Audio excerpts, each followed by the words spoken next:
This week in our Torah portion, we read one of our tradition's most famous stories, the story of Noah and the flood.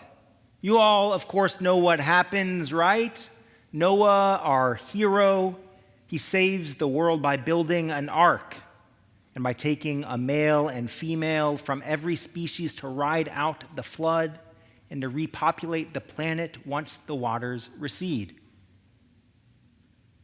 We, as Jews, we love Noah, right? Next year at this time, God willing, Rachel, my lovely wife, and I will hopefully welcome our new baby girl to our very own Noah's Ark at the Temple Israel Early Learning Center. One of the earliest songs that we learned, at least I learned as a Jew, was Noah, he built him an arky, Noah. Sing it with me. He built him an arky, made it out of hickory, barky children. Probably should have asked Happy to sing this part, but that's okay. Right? So Noah, as Jews, he is a hero. Or is he? Let's go through the story one more time again this year. Humanity had become evil and corrupt. We did not take care of the planet, and violence, Hamas, filled the land. So God decided to put an end to all flesh and to start fresh with just Noah and his family. God tells Noah to build this ark big enough to fit 2 animals of every species, and once Noah finishes the ark, God will send the flood, and poof, there goes the world. Now, I don't know if any of you have ever built a boat. Maybe. I know my in-laws live in Rhode Island, the boat building capital of America, so maybe some of you have. I surely haven't, but I can only imagine how long it must have taken Noah to build this ark, this giant boat, all by himself. Picture this for a moment. Noah walking to the forest every day, day after day, chopping down a tree, carrying back the wood for the ark, carrying it past all the people, all his neighbors and friends who must have thought he was totally nuts. He was toiling day in, day out on this giant boat. It must have taken him years. And all of this time while Noah was just going about his business, the Torah does not record a single word that he spoke. He didn't warn any of his friends or neighbors that they were in danger, didn't try to convince them to change their ways and repent for their sins. He didn't even argue with God to spare them. He just put his head down, went about his business, only looking out for himself and his family. So in this reading, does Noah still sound like a hero? Well, why was Noah chosen by God in the first place? The Torah says that Noah was Sadiq Tamim Bedorotav, that he was righteous and blameless among his generations. Now, most commentators take this to mean that Noah was truly and completely righteous, one of the best people to ever live. That's our normal reading of this text. But both Rashi and Ramban note that this wording, Bedorotav, in his generations, could mean that Noah was actually not such a great guy. He was only righteous, only a tzaddik, when compared to the wicked folks of his generation.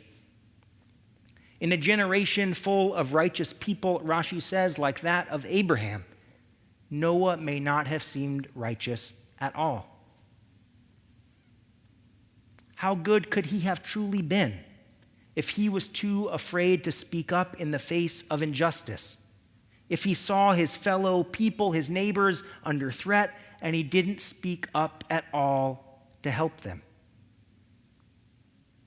In our day, in 2022, we as Jews are under threat.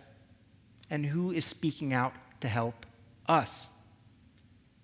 According to the Anti-Defamation League, as I mentioned earlier, anti-Semitic incidents were at an all-time high in 2021. over 2,717 incidents of assault, harassment, and vandalism. And those were only the ones reported to the ADL. Now, to give you a sense of context, this was up 34% over 2020, and more alarmingly, assaults, of course, the most serious type of incident they track, assaults were up 167%. American Jews are under threat in ways that seemed unimaginable just a few years ago. And of course, those of us who follow the news or are even connected at all to the internet, of course, have heard about the wealthiest rapper in the world, at least before today, Kanye West, or Ye. Kanye has threatened to go DEFCON 3 on Jewish people. That is one of a very many anti-Semitic screeds that he took to on the internet, including saying that today's Jews are not the legitimate Jews of the Bible, and that African Americans are the true descendants of the ancient Israelites. In addition to the obvious absurdity of this claim, Kanye's idea completely ignores the many people in our community here at Temple and in Jewish communities around the country and around the world who are both Jewish and black. But thankfully, and we could talk about this for days, but thankfully in response to a campaign by the ADL, Adidas, one of Kanye's many business partners, dissolved their business partnership last week, I'm sure you heard, costing the company over $250 million of revenue just for the rest of the year. They decided taking a stand was worth it. They did not stay silent. But even though many of Kanye's business partners have now finally broken ties with him, I'm afraid that we should hardly feel better about our situation, especially since Kanye has literally millions more followers on social media than there are Jews in the world.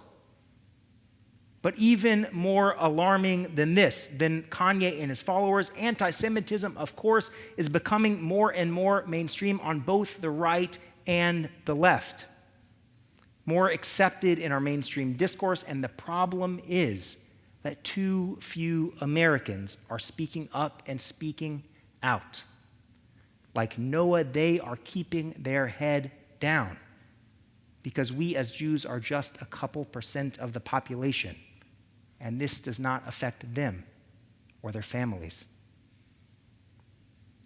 So what do? How can we fight this rising tide of anti-Semitism? When I decided to become a rabbi about 7 years ago, of course I spoke about on Yom Kippur, I wanted to be a rabbi for all of the great things about Judaism, for the simchas, the bat mitzvahs, the weddings, to go out in this world and make it a better place. The very last thing that I wanted to do was to try and stop anti-Semitism. I didn't think it was a problem. And yet in 2022, here we are. And there are no easy answers or solutions because, as we all know, anti-Semitism is a hatred as old as Judaism itself. And the most extreme on either side, I'm afraid, are not going to be swayed by reason or by protest, no matter how much we point out the absurdity of different anti-Semitic tropes. They are not going to convince the true believers. So what can we do? In her book, How to Fight Anti-Semitism, journalist Barry Weiss offers a number of ways, and if you're interested in the subject, about a year and a half ago, Rabbi Greenstein and I led a Zoom class on how to fight anti-Semitism. You can find it on our YouTube. I highly recommend it. But I just want to share one of Barry's ideas tonight. She says that the best way to fight anti-Semitism is not to just call it out when our political opponents spout it, but that we have to call it out when it comes from our own side. If we are Republicans, we can't give fellow conservatives a pass when they dally in anti-Semitic tropes or openly accept the support of anti-Semites. It's election season. We know this is happening all the time. And if we're liberals or progressives, we have to stand up. We have to stand up to those on our side when they call for the when they call for the end of oppression for all minorities except for Jews. When they call for justice and acceptance of all people except for our people. When they countenance anti-Semitism disguised as simply anti-Zionism. The problem is that when we only criticize the other side, it's too easily dismissed. But when we call out our own side, we slow the acceptance of anti-Semitism into the mainstream of our polity. There's no simple solution, but that is one step we can take, each of us can take, not to be silent when our friends, when our allies speak out against us. So I'd like to bring it back to Noah for a moment. Noah, of course, if he and his children were the only people to repopulate the earth, we, each one of us sitting here, according to Jewish tradition, are all descendants of Noah. We're all B'nai Noah. And yet, I think there's a very profound reason why we as Jews do not consider Noah the father of the Jewish people.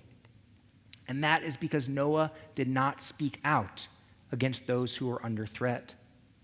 Who is the father of the Jewish people? Abraham, Avram Avinu. And we'll read together in 2 weeks from this Torah that when God tells Abraham that God is going to destroy every single inhabitant of Sodom and Gomorrah because of their many sins, they were doing very bad and evil things. What does Abraham do? He is not silent. He does not put his head down, even though he and his family will not be affected. Abraham stands up to God, God's self. And he begs, he pleads God to have mercy, to save even 10 righteous people. So my hope, my prayer for us and for our country is that we all strive to be more like Abraham and a little less like Noah. May we strive for true righteousness, not just righteousness compared to the wicked among us. And may our country, this refuge for so many people, for so many of our own ancestors, may it continue to make space for us on its ark. And may that be God's will. Kanye Hiratzon. Shabbat Shalom.